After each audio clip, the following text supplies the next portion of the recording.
به صنعت پنجم خوش آمدید. سالها پیش من برای پسرم رفتم دومینو خریدم از خارج از کشور. چینی بود. پسرم خیلی دوست داره با دومینو بازی کنه. میچید، سبک بود، خراب میشد، عصبانی میشد. رفتم از شهر کتاب یه دومینوی دیگه خریدم. خیلی سنگین و با کیفیت و خوب بود.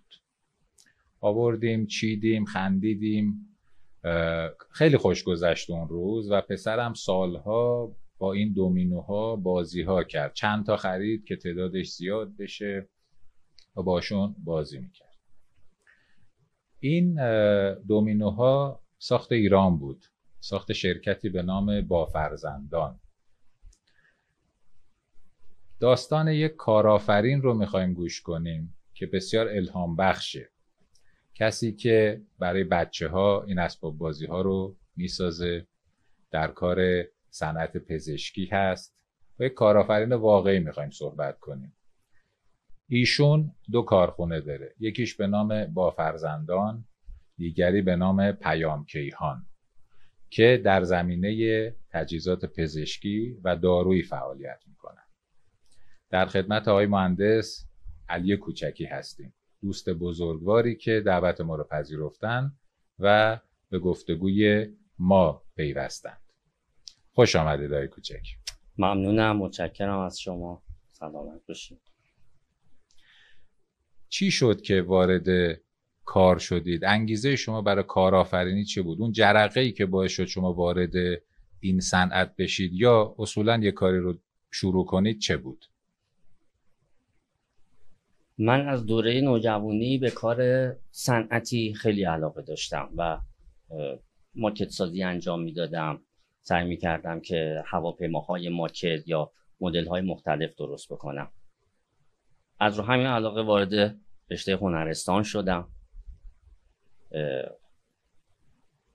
رشته هنرستان ساخت و تولید درس خوندم. دوره سربازی یک روز من پادگان بودم، 2 روز بیکار بودم، ولی خب چون کار بلد بودم، کار تراشکاری، فرستکاری، نقشه خونی یاد گرفته بودم، از طریق یکی از دوستانم وارد کارخونه صنعتی شدم و تو رشته قالب سازی شروع به کار کردم. کار قالب سازی رو من اونجا یاد گرفتم. بعد از این مدتی که اونجا کار میکردم، کارفرمای ما آیه مهندسی که اونجا مسئول اون کارخونه بود و صاحب اون کسب و کار بود، به من گفتش که من دیگه بیشتر از این نمیتونم بهت کار یاد بدم، نه بیشتر از این میتونم بهت حقوق بدم. الان ارزش کار تو 100,000 تومنه، ولی من بیشتر از 60,000 تومن نمیتونم بهت حقوق بدم. منو معرفی کرد به یه کارخونه دیگه. کارخونه که من رفتم مشغول شدم اسباب بازی تخم مرغ شانسی تولید میکرد. من به عنوان قالب ساز وارد اون مجموعه شدم. سال 79 شروع به کار کردم. قالب‌های تخم مرغ شانسی ساختیم، اسباب بازی‌های تخم مرغ شانسی ساختیم. از همونجا علاقم به اسباب بازی خیلی بیشتر شد. طراحی مکانیکی اسباب بازی‌هایی که داخل تخم مرغ شانسی بود برام خیلی جالب بود. نوع حرکت‌هایی که میتونستیم بهشون بدیم برام خیلی جالب بود. کم کم اونجا اومدیم ایده گذاشتیم قالب‌های مادر خود بدنه، نوع حرکت‌ها، چرخش، چرخ‌دنده‌ها، میلنگ‌ها، اینا رو درست کردیم. فقط اومدیم پوسته‌های ظاهری رو تغییر دادیم، چون تنوع داخلی تخم مرغ شانسی باید بیشتر می‌بودش.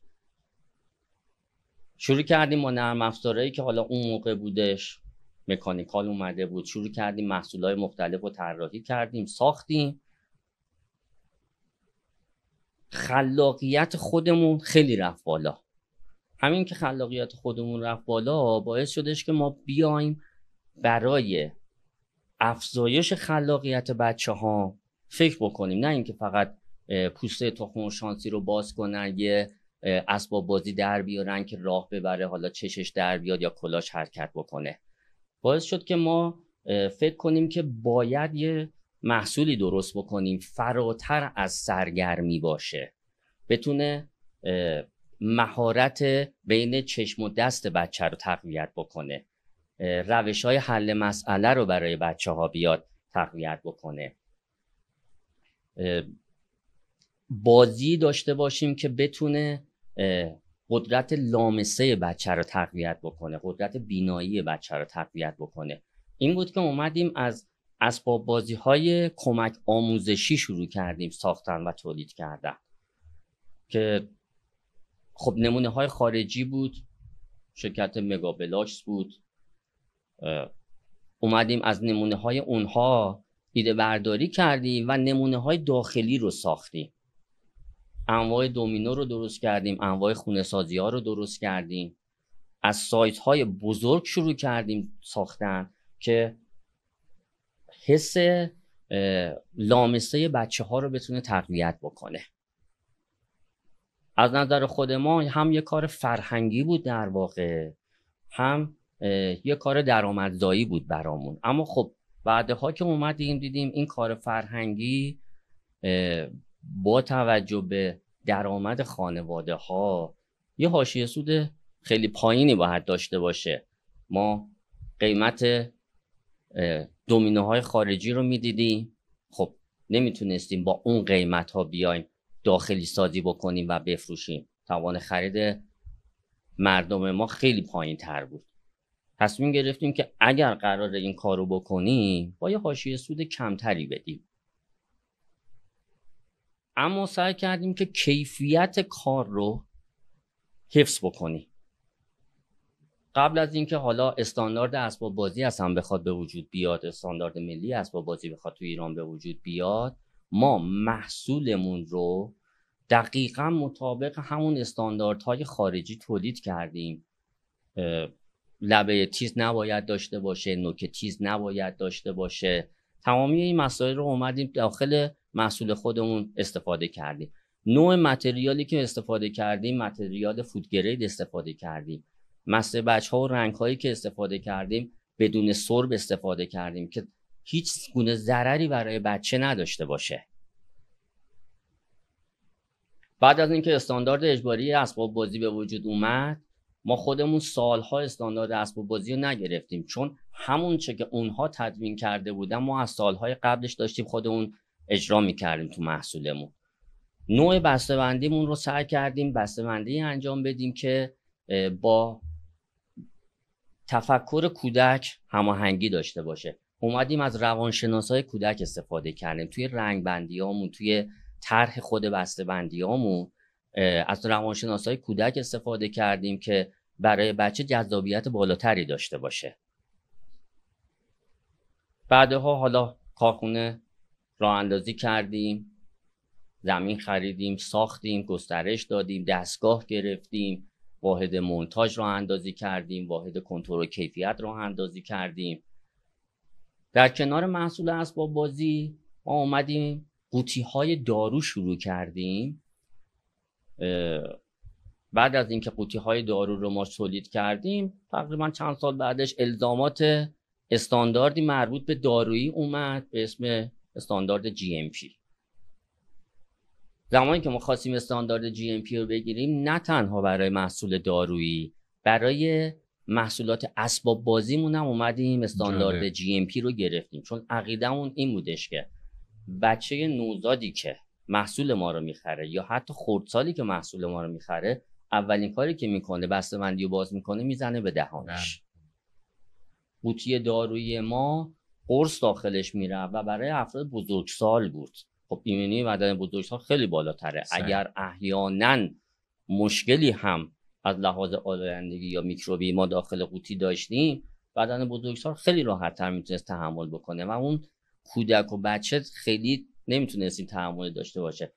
تمامی میزهای مونتاژمون رو طبق همون استانداردهای GMP، بحث ضد عفونیش رو، کارت بهداشت پرسنل رو، همه اینا رو بابت اسباب بازی هامون هم رعایت کردیم. الزام نداشتید؟ الزامی نداشتیم.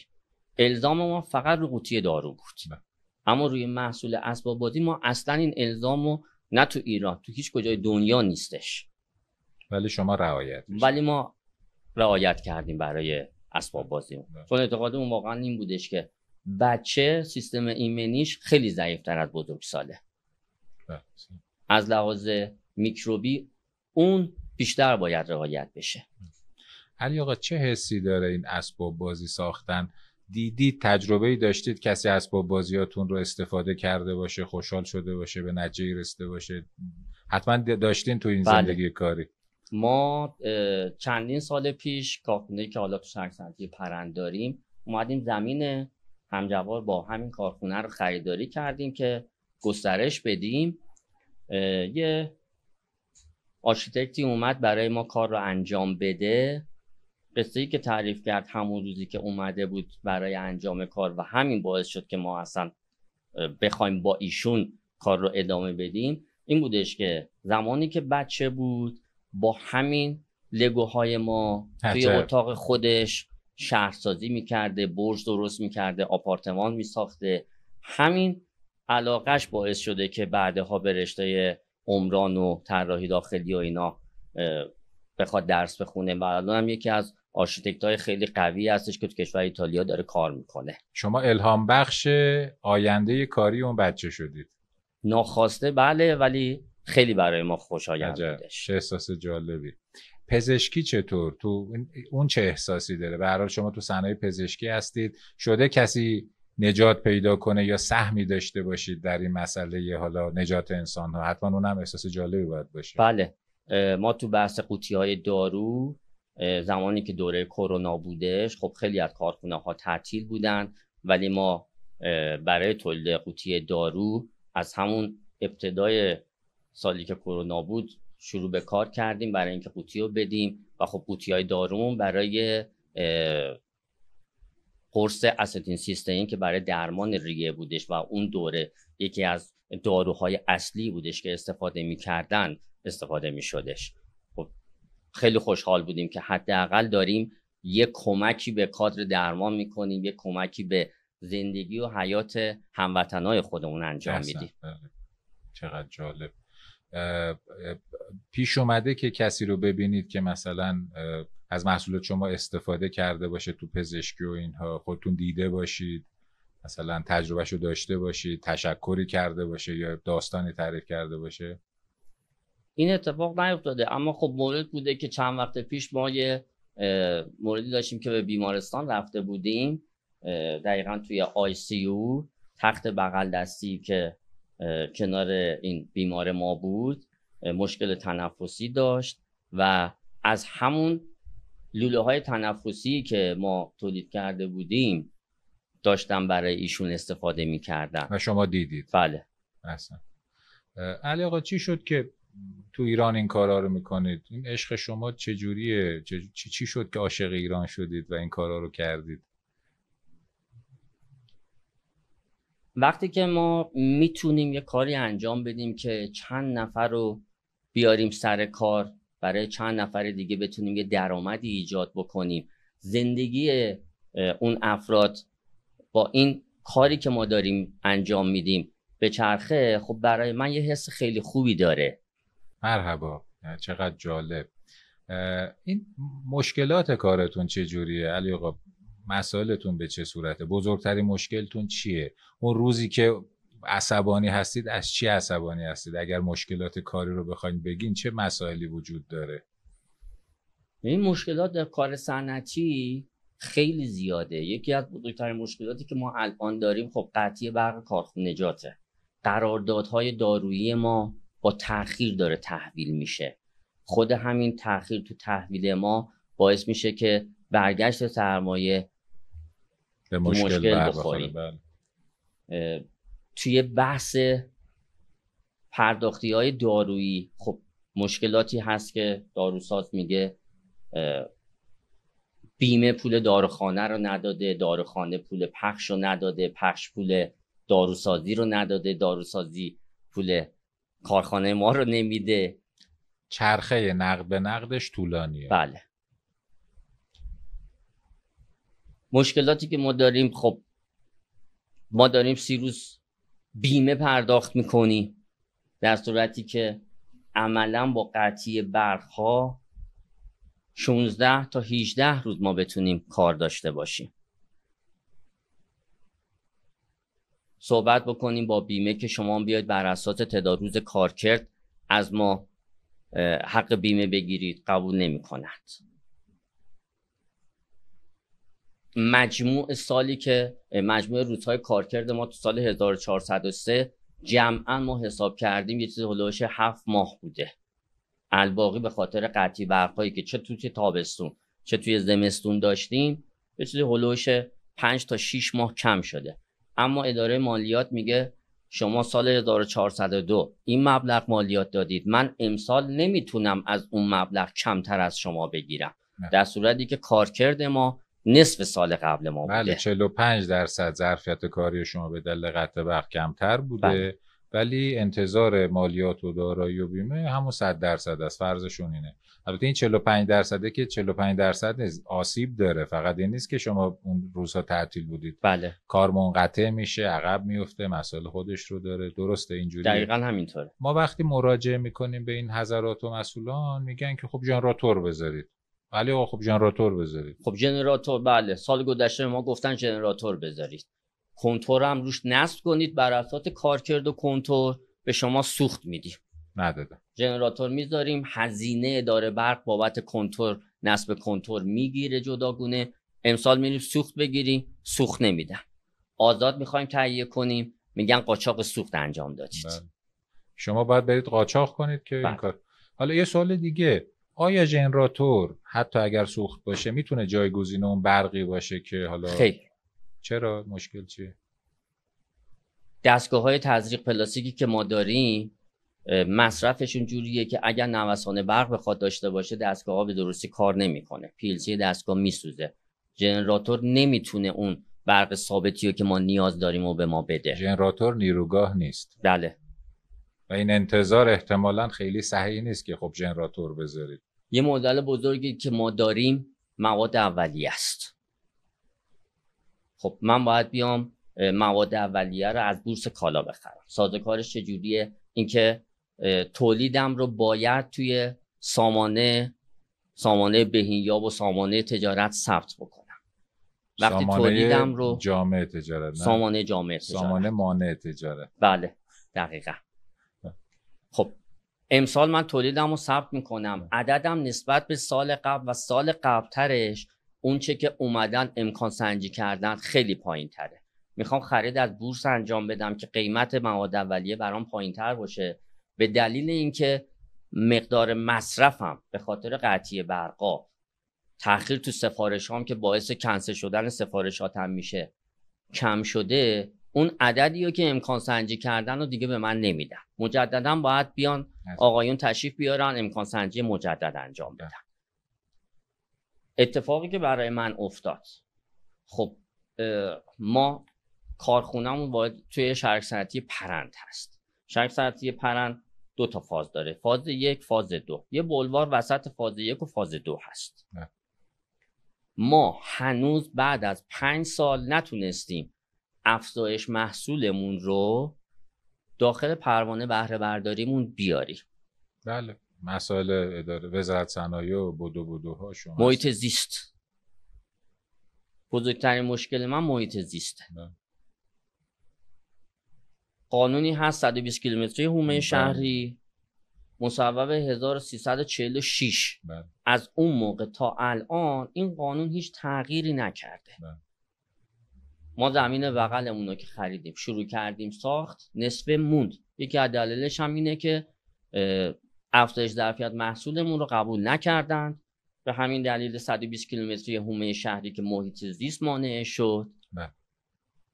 اما فاز 2 که این سمت بلوار ما هست، چون زیر نظر شرکت شهرک‌ها هست، مشکل 120 کیلومتری حومه شهری رو نداره. 50 متر اونورتره، مشکل 120 کیلومتری حل میشه. اما فاز 1 چون در واقع شهر پرند متولی ساخت و فروش زمین‌های اینجا بود، یا قانونی داره وزارت مسکن شهرسازی که هر شهر جدید مسکونی که ساخته میشه باید امکانات کار، آموزش، درمان براش فراهم بشه.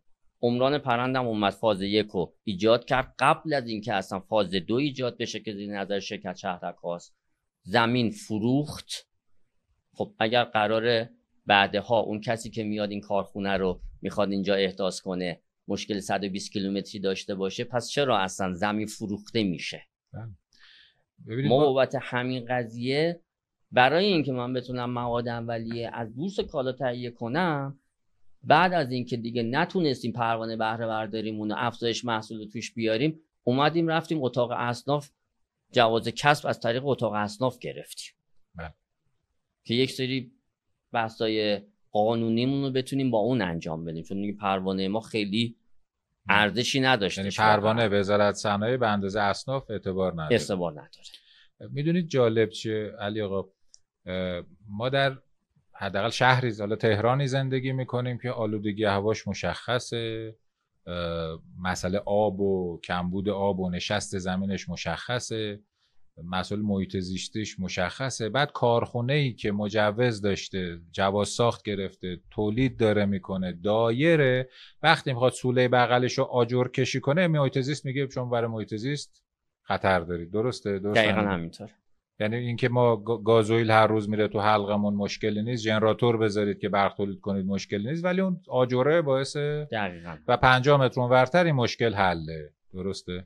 کارشناس محیط زیست اومد برای بازدید، گفت بله شما پسمان نداری، آلایندگی نداری، هیچ مشکلی نداری، اما به دلیل وجود این قانون نمیتونی این کار انجام بدی، چون در 120 کیلومتری جایی هستید که مجوزشو دارید ولی مجوزه اعتبار نداره. اما اون ور بولوار همسایه روبروی من که جزو فاز 2 میشه و زیر نظر شرکت شهرک‌ها هستن، همه جور افزایش میتونن داشته باشن، هر سال داره گسترش میده و این 120 کیلومتری شامل اونها نمیشه. یکی از معضلاتی که صنعتگران ما دارن وجود تفاوت برخورد در مسائل قانونیه. بله. اونی که به اصناف وابسته است یه جوری مالیاتش، اونی که به مثلا کارخونه شما رو فرض کنید داخلی منطقه مسکونی بود، تقریبا مسکونی، برق شما قطع نمیشد.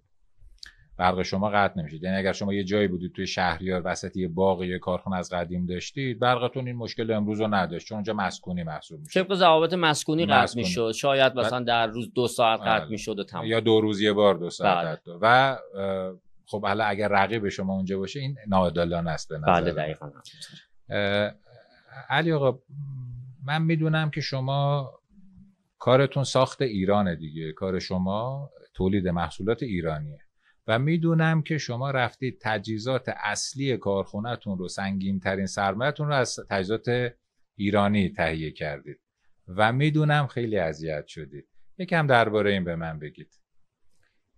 بله، ما دقیقاً به خاطر همین که خودمون بیایم حمایت کنیم از محصول ایرانی، اعتقادمون این که اگر میخوایم محصول خودمون داخل ایران به راحتی فروش بره، باید خودمون هم از محصول ایرانی حمایت بکنیم. اومدیم دستگاه تزریق ساخت ایران خریدیم از یک شرکت ایرانی که اون موقع نوپا هم بود، تازه داشت دستگاهاش رو میساخت و میداد بیرون.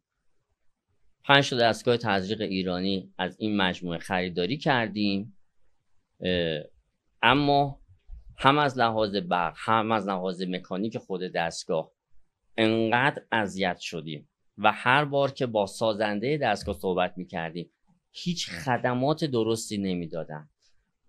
غیر از خدمات درست ندادنشون برخورد مطلوبی نداشتن و یه برخورد خیلی خیلی خیلی بد و زننده‌ای داشتن. ما بعد از مدتی اومدیم دیگه اون دستگاه ها رو شروع کردیم فروختن و اومدیم دستگاه چینی خریدیم، جایگزین کردیم. خب این خیلی بد بود که ما که خودمون یه جوری کنار اومدیم با وضعیت دیگه. بله، نتونیم محصول ایرانی رو که هست تو بازار ایران بخریم و بیاریم و ازش استفاده کنیم. منی که خودم اگر شکایت مشتری برای محصول من باشه خیلی پیگیر میشم، شرایط تولیدش رو پیدا میکنم، ببینم ایراد چی بوده، نحوه بسته‌بندی رو پیدا میکنم، هر جور شده رضایت مشتری رو سعی میکنم جلب بکنم ولی نتونستم از روی محصول ایرانی خودم رضایت داشته باشم. متوجهم. بله. مسئله ایه. علی آقا یه روزی که مشکلات کلافتون میکنه دیگه، واقعا سخت زحمت اون روز عصبانی شما، چجوری عبور میکنید از اون روز؟ چه کارهایی میکنید؟ کاری که منو آروم میکنه، خب علاقه بودش که من از همون دوره‌ای که شروع کردم به کار رو داشتم بهش انجام میدم. شروع میکنم میرم توی گوشه خلوتی اتاق خودم میشینم و طراحی محصول انجام میدم. شروع میکنم حالا طراحی‌های دیگر رو چک میکنم، نگاه میکنم. تو فیلد اسباب بازی کار کردن یه لذت و آرامشی به آدم میده. یعنی من خودم با چرخیدن، تنوع محصول اسباب بازی دیگر رو دیدن، مکانیزم های کاری اونها رو چک کردن، بیشتر به هم آرامش میده. سعی میکنم که محصولات دیگه اسباب بازی رو پیدا کنم، برگردم به همون کودک درون خودم و اون بچگی خودم، بتونم با اون محصول هم بازی بکنم، هم آروم بشم، هم ایده جدید پیدا بکنم.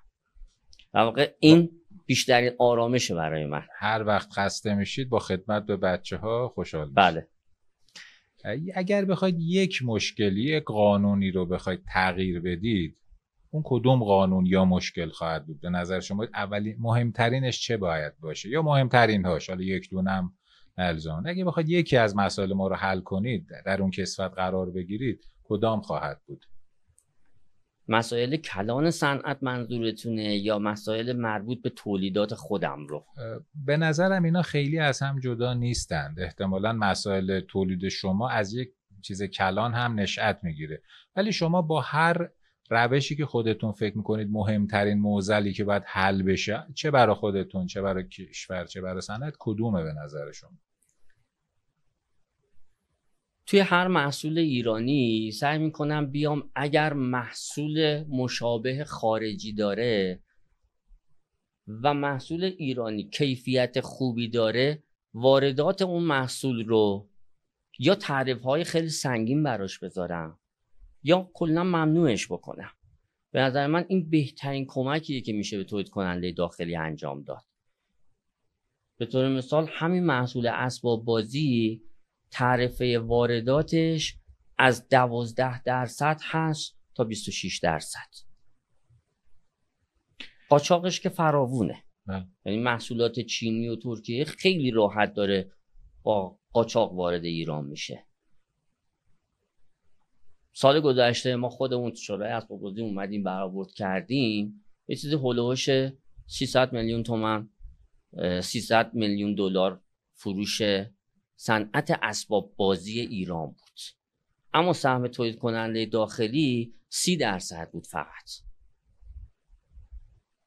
خب کارخانجاتی که توان تولید محصول با کیفیت خیلی بالاتر از خارجی رو داره، قیمت خیلی مناسبتر میتونه به مصرف کننده ارائه بده، چرا باید 30% فقط سهم تولیدش باشه؟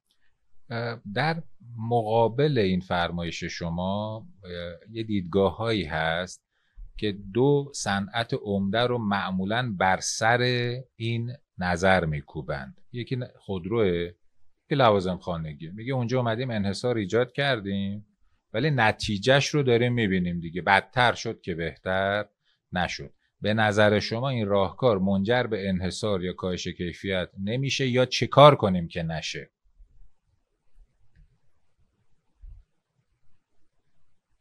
برای تولید داخلی به نظر من باید واقعا بیایم سازوکارهای خیلی بهتری در نظر بگیریم. خود همین محصول اسباب بازی، نمایشگاه ایران تویز، حدود 100 تا تولید کننده شرکت کردند. از این 100 تا تولید کننده 80 تاشون تولید کننده های خیلی جزئی بودن که نمایشگاه رو شاید یه جایگاهی میدیدن برای عرضه کالای خودشون. اما وقتی با خود تولید کننده ها صحبت میکردی، همون غرفه گرفتن براشون هزینه های خیلی زیادی داشت. بله. میشه اومد نمایشگاه های تخصصی رو سوبسید داد بهشون. بله این راه خوبیه. چین این کارو تو میکنه. شورای اسباب بازی صحبت کردیم، گفتیم استاندارد اجباری اسباب بازی رو داریم، اما 70% تولید کننده های ما به خاطر هزینه های سنگینی که استاندارد داره نمیرن سراغ گرفتن استاندارد. خب هزینه های اولیش خیلی بالاست، هر فصل باید هزینه های خیلی سنگینی بابت بازرسی بدن، بابت تست ها بدن، سر همین هزینه ها خیلی نمیرن سراغشون. اومدیم صحبت کردیم، گفتیم بیاید یه سوبسیدی بابت نمایشگاه بدید. مجموعه تولید کننده یا که استاندارد داره، به طور مثال بگیم 40% تخفیف بهش تعلق میگیره. مجموعه تولید کننده ای که استاندارد نداره بگیم 20%.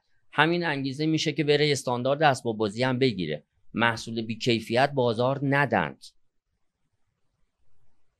یا بیایم استاندارد مقایسه‌ای به وجود بیاریم. من دارم مجموعه خانه‌سازی لگو تولید میکنم، مشابهش هم مجموعه مگابلاکس هست خارجی، ولی استاندارد مقایسه‌ای من ندارم بدونم که کیفیت محصول من نسبت به محصول خارجی چقدر پایین تره، چقدر بالاتره.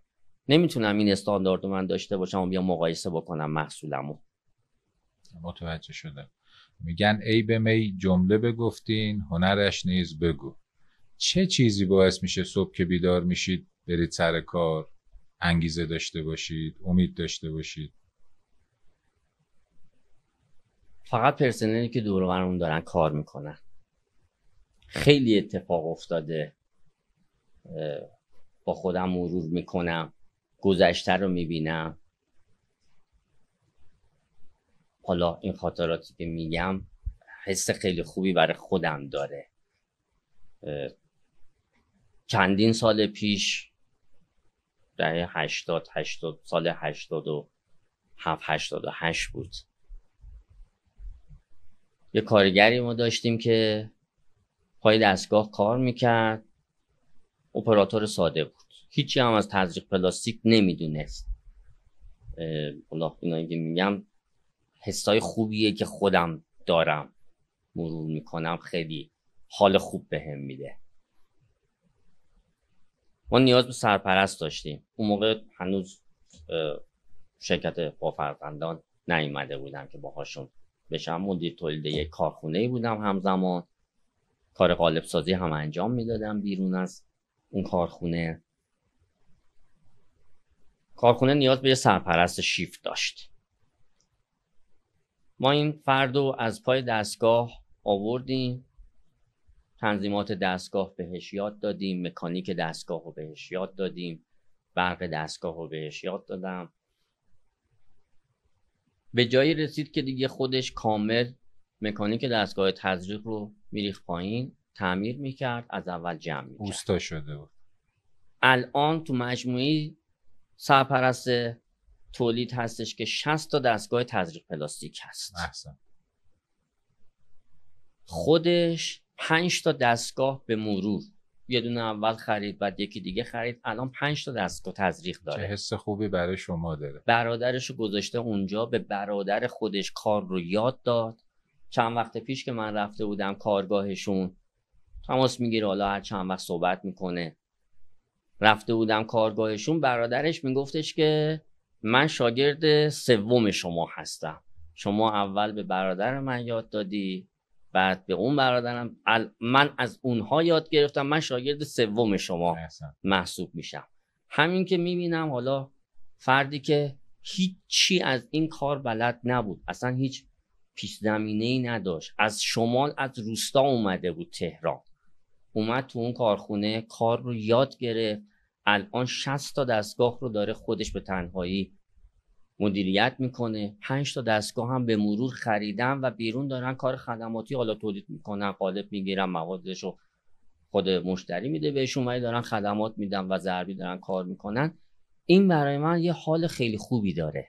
اصلا فرهنگ شد کارگری داشتم که دیپلم نداشت، دیپلم ردی بود، باهاش شرط کردم دیپلمتو بگیر، اینقدر به پای حقوقتو اضافه میکنم. نه تنها دیپلمشو گرفت، لیسانسش هم گرفت، حالا لیسانس حقوق گرفت، خدا رو شکر الان یه دفتر خونه داره. من خودم یکی از مشتریای دائمیش هستم. هر وقت کاری داریم بابت اسناد رسمی و اینا میریم پیش خود ایشون که فقط همین جمله که میگه من الان به اینجا رسیدم از کمک‌های شما بود، همین برای من کافیه. اصلا اون حس خوب و واقعا من از اینا میگیرم. این به هر حال جزئی از زنجیره توسعه است. فرهنگی که به وجود میاد تمام کشورهای پیشرفته هم همین رو دارن. سینه به سینه. یکی از شروط من تو کارخونه اینه هر کسی بخواد درس بخونه از مرخصی استحقاقیش کم نمیکنم، وام تحصیلی هم بهشون میدم. داریم ما الان هنوز تو کارخونه 2 دانشجو داریم که حالا یکیشون میخواست ادامه بده، باز مشورت گرفت که خودم بهش گفتم همین رشته مکانیک و صنعتی رو ادامه بده که بعدها به درد خودمون بخوری همینجا بتونی ادامه بدی.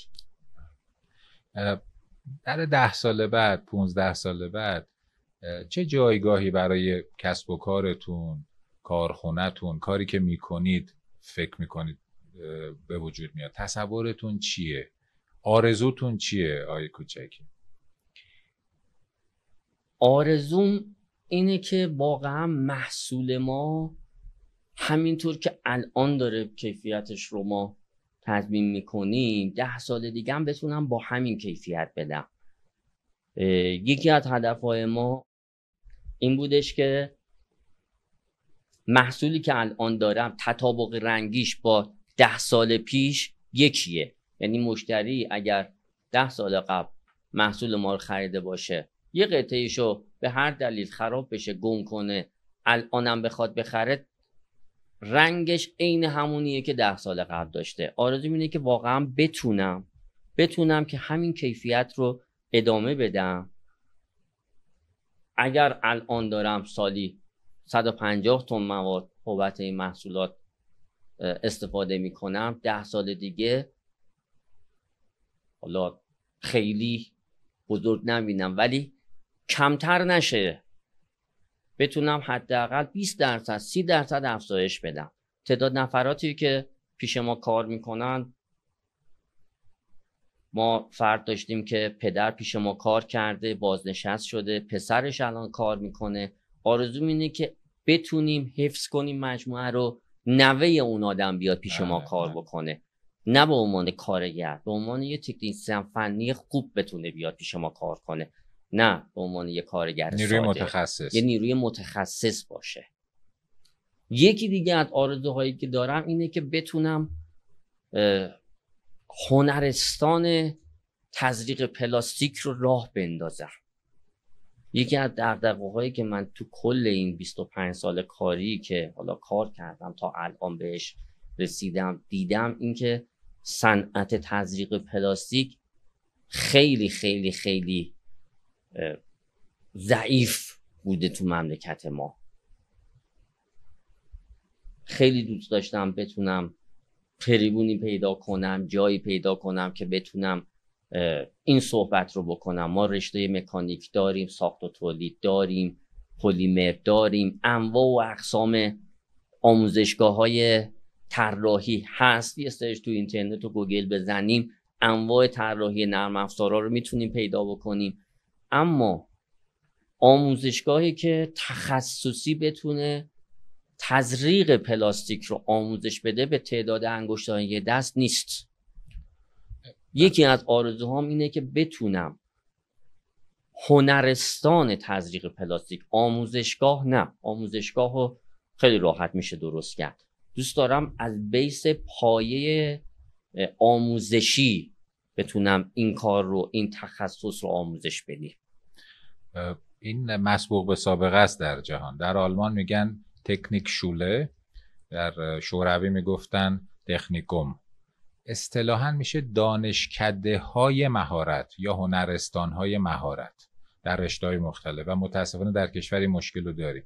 ما مشکل تکنیسیان داریم، نه مهندس و نه دانش آموز. مشکل ما تکنیسیانه، یعنی افراد حلقه واسط این زنجیره تکنیسیان ها هستند که ما متاسفانه مراکز زیادی برای آموزش افراد متخصص در یک رشته رو نداریم. بله این ضعف هست. من میدونم که شما وقت زیادی رو برای آموزش و کمک به دیگران میگذارید، خودتون نمیگید ولی من میدونم شما این کارو میکنید. چرا این کارو میکنید آقای کوچکی؟ چرا اینقدر به مردم کمک میکنید؟ افراد که همیشه درس میدید بهشون، رایگان میرید کمکشون میکنید، هر سوالی دارن میپرسین، اسرار کارتونه، چرا میگید به این جوونا و دیگران و چرا اینقدر کمک دیگران میکنید؟ اسرار کار نیست. حالا من خودم اعتقادم اینه که اگر کسی بیاد به طور مثال قوطی دارو بخواد تولید بکنه، من رقیب نمیبینمش. باریکلا. اگر اون بتونه کیفیت خودش رو ببره بالا، من باید قبل از اون بتونم کیفیت خودم رو بالاتر ببرم. عقیده من اینه. ما خودم شخصا بابت قوطی دارو کمک کردم کارخونه پلیمر پلاست الماس کمک کردم بهشون که قوطی دارو تولید کنند. کار شما رو اونا هم انجام بدن. کار ما رو اونا هم انجام بدن. من رقیب ندیدمشون. من کیفیت خودم رو یه پله از اونا بردم بالاتر. اگر کسی نباشه که محصول مشابه من رو تولید کنه، شاید من به خودم غره بشم، تو همون وضعیت خودم بمونم، نخوام کیفیتم رو ببرم بالاتر.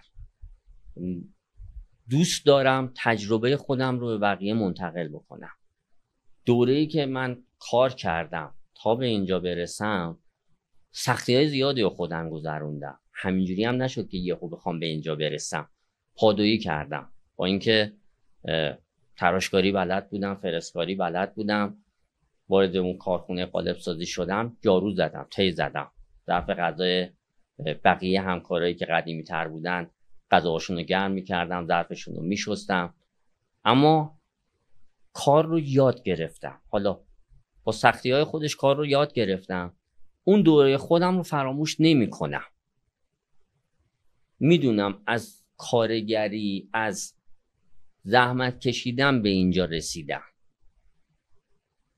تجربه به دست آوردم، سوال کردم، پرسیدم. کسانی بودن که علم خودشون و تجربه خودشون رو به رایگان به من دادند. خیلی سخت میدادن اون موقع. حالا خیلی مثل الان اینترنت و اینها نبود که بتونیم راحت سرچ بکنیم، بتونیم رفرنس های مختلفی پیدا بکنیم. کسایی هم که واقعا کاربلد بودن تجربه خودشون رو به راحتی نمیدادن. اما همون کسایی که تجربه خودشون رو به من یاد دادن، توصیه کردن یاد میدم بهت، به بقیه هم یاد بده، این زنجیره رو قطع نکن. برای همین دوست دارم که به بقیه هم یاد بدم. وقتی کسی سوال میکنه جوابش رو میتونم بدم، باز حال خوب رو بهم میده.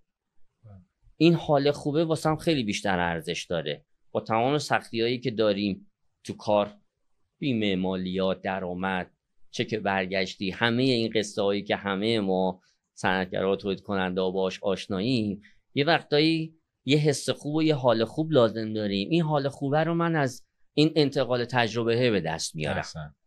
این تفکر امیدوارم کپی پیست بشه، امثال شما بیشتر بشن. یه جاهایی هم پشیمون میکنه آدم رو. به نظر نمیاد شما پشیمون شده باشید. به هر حال تجربه‌ای که انجام میدیم بازخورد خوبی از اون نفرات نمیگیریم، ولی خب بعداً میشینم پیش خودم میگم خب از 100 نفر یه نفر اینطوری هستش، نمیتونم بقیه رو فداییشون بکنم. الان یه جوانی بخواد کارآفرین بشه، دیدگاه صنعتی داشته باشه، بخواد دلالی نکنه، بخواد ارزش افزوده ایجاد بکنه، چه توصیه‌ای بهش میکنید؟ اصلا این کارو بکنه یا بره دلالی کنه یا مهاجرت کنه؟ چیکار کنن مردم؟ نه، من واقعا با مهاجرت خیلی مخالفم. خب میشد مهاجرت بکنی، ولی همیشه حرفم اینه که بمونیم همینجا و مردم خودمون کمک بکنیم. به نظر من جوانی که میخواد کار بکنه، حالا کارآفرین بشه، بتونه کسب و کاری راه اندازی بکنه که کنار خودش بقیه هم یه سودی ببرن، من همیشه میگم که اول برو خودت رو بشناس. ببین علاقت چیه، به چی علاقه داری، راهی رو نرو که علاقه نداشته باشی. اگر علاقه نداشته باشی، شکست بخوری، نمیتونی دوباره بلند بشی. خودت رو بشناس، ببین چه کاری میتونی انجام بدی، علاقت چیه، توانایی چیه، نسبت به علاقه و توانایی خودت برو جلو. بعد بیا اطرافت رو ببین، با همه صحبت کن، نه فقط کسانی که موفقن. نه برو با کارخونه داری که یه کارخونه بزرگ داره صحبت کن، برو با اون بقال هم صحبت کن، با اون میوه فروش هم صحبت کن، ببین چطور شده که اون شده میوه فروش، اون شده اون کارخونه دار. تفاوت اینها رو ببین، اون تفاوت رو پیدا کن و بیا از اون استفاده بکن. حتما نیاز نیست که پشتوانه داشته باشیم، پدر و مادر پولدار داشته باشیم، رانت داشته باشیم، پارتی داشته باشیم، سرمایه سنگین داشته باشیم. نه، با یه کار کوچیک میشه شروع کرد، گسترش داد، تخصص پیدا بکنی توی یه کار، مهارت پیدا بکنی، بعد بیای تخصصهای جانبی اون کار رو پیدا بکنی. اگر محصولی برای فروش داری، خوب بساز، با کیفیت بساز، بعد بیا تخصص ارتباط با مشتری رو پیدا بکن که بتونی مشتری جذب کنی. نمیخواد متخصص جذب مشتری بشی، در حد ابتداییش رو هم پیدا بکنی کافیه. محصول تولید کردن رو تخصص پیدا کن، مهارت و تولید خوب پیدا بکن، مشتری رو جذب کن، کسب و کار خود به خود رشد پیدا میکنه، بزرگ میشه. از اینکه پیش ما بودید من خیلی خرسند و خوشحالم. مرسی که اومدین. در یک کلام اگر بخواید یه محصول ایرانی بخرید، چون خودتونم دارید محصول ایرانی تولید میکنید، چه معیاری باشه، چه جوری باشه، چی کار کنن که شدنی باشه؟ یعنی چه معیارهایی هست؟ و از بینندگان هم خواهش میکنم نظراتشون رو بگن، ما میخونیم نظراتشون رو، ببینیم چه معیاری باشه یک محصول که آدم بره ایرانیشو بخره. من خودم برای خرید محصول ایرانی میام قدمت و تاریخچه تولید کننده رو نگاه میکنم، محصولات مشابه رو نگاه میکنم و کیفیت محصولات مشابه میسنجم نسبت به اون محصولی که میخوام بخرم. سعیم اول این هستش که واقعا محصول ایرانی بخرم. شاید درست نباشه گفتن این حرف، حتی اگر کیفیت خوبی هم نداشته باشه سعی میکنم بخرم و بازخوردم رو مشخص میکنم برای محصول. به تولید کننده میگم که این باید این ایراداتش برطرف بشه که بتونم یه حمایتی بکنم از محصول ایرانی، چون میدونم محصول ایرانی حداقل چند نفر دیگه پشتش هستن و خود اون تولید محصول باعث درآمدزایی بابت نفرات دیگه به صورت غیر مستقیم و مستقیم میشه. کیفیت سنجی ما انجام میدم، عقبه و تجربه شرکت رو نگاه میکنم، محصول رو میخرم. اگر عیب و ایرادی دیدم بابت برطرف کردن عیب و ایراد به تولید کننده نظرم رو ارائه میدم، کمکشون میکنم، پیگیر هم میشم که آیا ایراد رو برطرف کردند یا نه.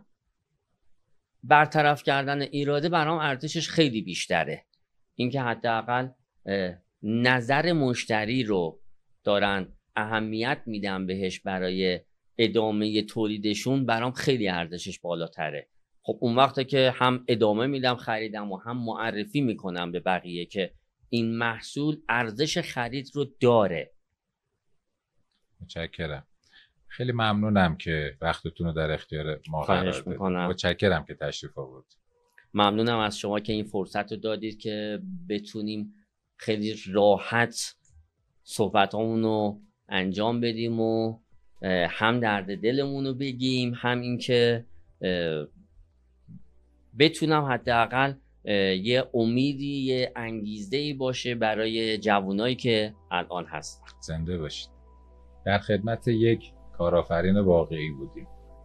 قهرمانان ما الزاماً آنهایی نیستند که میشناسیم. قهرمان های ما اون الزاماً سلبریتی هایی نیستن که در شبکه‌های مجازی می‌بینیم. قهرمانان ما افرادی مثل آقای کوچکی هستند که صنعت رو به عنوان یک مسیر زندگی انتخاب کردند و باعث و بانی پیشرفت و توسعه این کشورند. بیش باد، بیش باد، بیش باد.